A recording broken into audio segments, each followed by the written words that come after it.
When looking at the match histories from players playing outside of the very top ranks, you might notice a common trend. Most games they play last about 30 minutes or a little longer, whilst when you look at the match history of a challenger player, they're finishing games much closer to 25 minutes. You can see this shown here in the game time stats. There's a direct correlation between someone's rank and their game time. So why is that? And why is 30 minutes such a magic number for when your games start to end in lower ranks? Well, I won't keep you waiting till after the intro to give you that answer. It's to do with death timers. At around 30 minutes in the game, death timers will start to be about 50 seconds long, which is how long you'll need to end the game by running it down one lane if you kill most of the enemy team. And that's the key difference here. High-ranked players are making use of multiple lanes.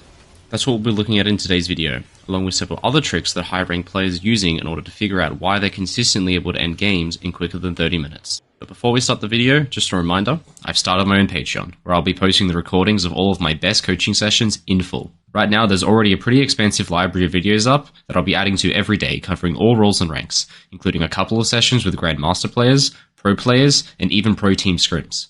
I've also moved my How Pros Think series over to Patreon as well. It wasn't performing that well on YouTube, so if you like the series, that's where you'll find it going forward. As always, thank you so much for your support, and if you want to check it out, it'll be linked in the video description below. My name's Rogue, and I played League of Legends professionally for 7 years. Now, I'm a full-time content creator and coach for all ranks, Iron through to Challenger. So if you want more information of what a coaching session with me will look like, you can find more information by following the link in the video description below.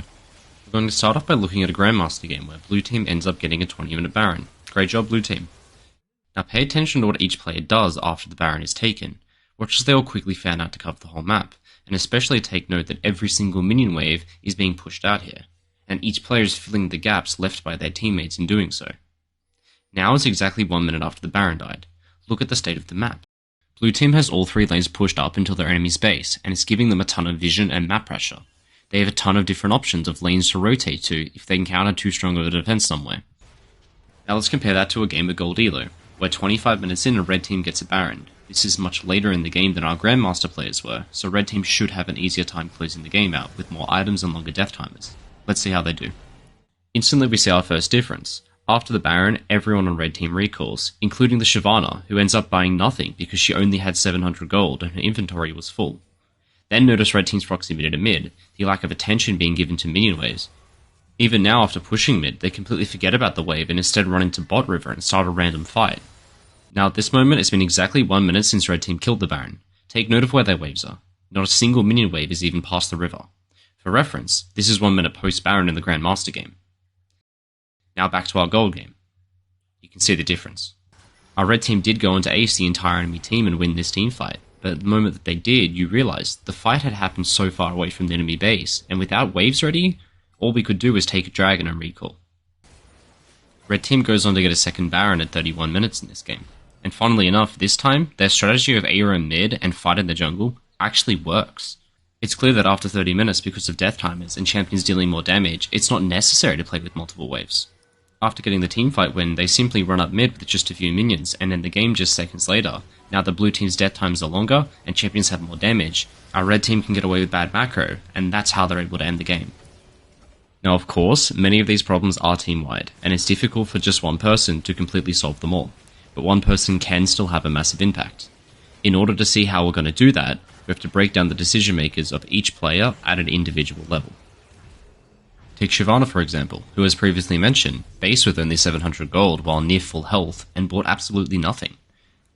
Compare that to our Cannon player from the Grandmaster game, who had the exact same amount of gold, but was even lower in health. But despite this, he instead decided to stay, and use that extra time on the map to keep the top wave pushed out, drawing the enemy's attention away from his team. And when they eventually did come to try and kill him, he just wasted their time and ran away. And this is the massive benefit that skipping unnecessary recalls gives you. It keeps you in that front tempo line, ahead of your team, which is something that I went over in my most recent video released just before this one. I'll link it in the description for you to watch after. Next up, we have our decision to fill gaps left by our teammates. Watch the gamer follow the leader that our gold team makes when they walk out of base, or running down mid after the next person, not filling any gaps their team leaves. Now compare that to our Grandmaster Jace, who upon recalling instantly starts running bot. Both top and mid are being covered by his teammates, but bot isn't pushed out yet, so he's going there to fill in that gap. You can even see Cannon's intention to do the same earlier after they take the Baron. Cannon first starts pathing towards mid until he notices the Jinx is already going there, so instead he pivots to go top lane and instead cover the gap left in the next closest lane. Now for our supportive roles, and just look how Leona uses her time. Firstly, she applies Baron buff to mid-wave to make it harder for the enemy to clear it. Then she runs over to cover for Jace, forcing the enemy Aatrox to back off, and enabling Jace to push up his wave. Now compare this to the Shyvana and Sona from our gold game, and they're not doing anything. Just by looking at the minimap, we can see that Ashe is actually trying to push out top here, and give her team a second minion wave. But Sona and Shyvana are on the bot side for some reason. They even go as far as to question mark ping Ashe, who's the only person in the game trying to play with multiple waves. But without the support of her team, she doesn't feel safe to be alone top, and so admits defeat, and recalls to run mid instead. Now don't get confused, this problem doesn't just exist when teams take Baron, that's just when it's most obvious, which is why I used it for this example. Rather, using multiple lanes is something we need to remember every wave in the mid game. The process for doing so is simple. Wave before everything. That's for you two junglers. In a perfect world, you get to do camps and your laners push things out. But if they don't, you should start prioritizing pushing waves over doing your camps once you've upgraded your smite fully. Once you've pushed the wave, ask yourself, if you can take the tower, do it. If you can't, then simply bounce into an adjacent lane and either make a play there or push that one out too. So to demonstrate everything we just learned, I have a replay of one of my own students in about Gold 4 Elo played just a few days ago who had trouble closing out a game. So we're going to see exactly what to do putting it all together. So we start off like we should, wave before everything. Skip all those jungle camps, come straight to bot lane and start pushing out that wave where we need to. And now we have to ask ourselves that first question. Can I keep going? Am I safe to take this tower? Here, the answer is probably no. We don't know where the enemy is, we don't have any teammates, so we're going to do the correct thing and bounce into the adjacent lane. Now, our Ashe player has a bit of hesitation and lose some time in doing so, but even still, we arrive mid when there's a fresh minion wave that we can use. So, we repeat the process and we take the minion wave. And this is where we repeat the process. So can our Ashe player continue going here and take the tower or not? Now, he probably can. We see one person bot lane, 2 people top, and 2 people dead. Our Ashe player could pretty easily take the tower here, but if for some reason he didn't feel safe to do so, it's obvious what he should do. He should probably run top lane. Now, as a reminder, in the mid game, minion waves are not arriving in mid and side lanes at the same time, meaning that by the time our Ashe player walks into top lane, she'll be arriving at the same time as this minion wave. Meaning that, again, if you ever crash a wave into a tower and can't take something there because it's defended, you can bounce into the adjacent lane where it'll be less defended and you can potentially take a fight, which our Ashe player almost does successfully. She walks up top river. Now, this is a great opportunity to allow her teammates to push out top. She's hovering in aid of her top laner. And here, Jace is simply contesting where he shouldn't be. If our Ashe player commits here, she's going to get a kill, she's going to have a minion wave alive to use, and she's going to get a tower. And we know that we can make this play because in just a moment, the enemy center shows mid lane. She's forced to show mid lane. Because of the wave we just pushed, if someone doesn't defend that wave, they're going to lose a ton of golden XP. Now, it leads into another problem that our Ashe player has. Not only does he miss that opportunity, but now he makes the same mistake that our Shyvana made from that replay. She recalls when she doesn't have to. If we just check Ashe's gold, she only has 600 gold, which isn't going to make a difference. And the consequences of this are massive. We miss out on an entire team fight here. Our team fights without us, and they end up throwing a ton of shutdown golds. Now, that's not great, of course, but let's try and salvage it going from there.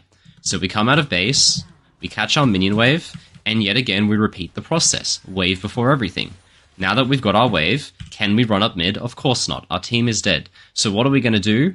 We're going to bounce into an adjacent lane. Now remember, it's wave before everything, not red buff before everything.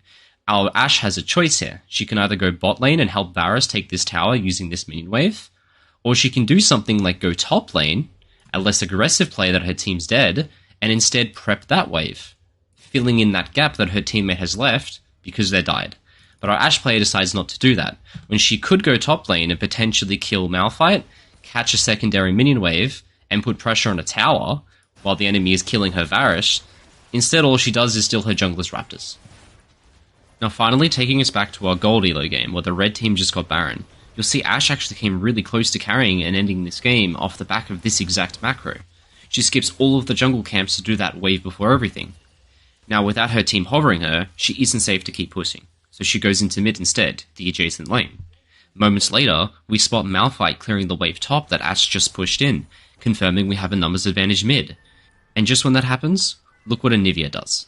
Just one well-aimed dash arrow, and she's dead. Thanks for watching. If you want to see more of my content, remember to subscribe, and feel free to leave a like and a comment if you want to help me push my videos to a bigger audience. Don't forget my Patreon as well. I put a ton of content over there just this last week that you might like. Thanks.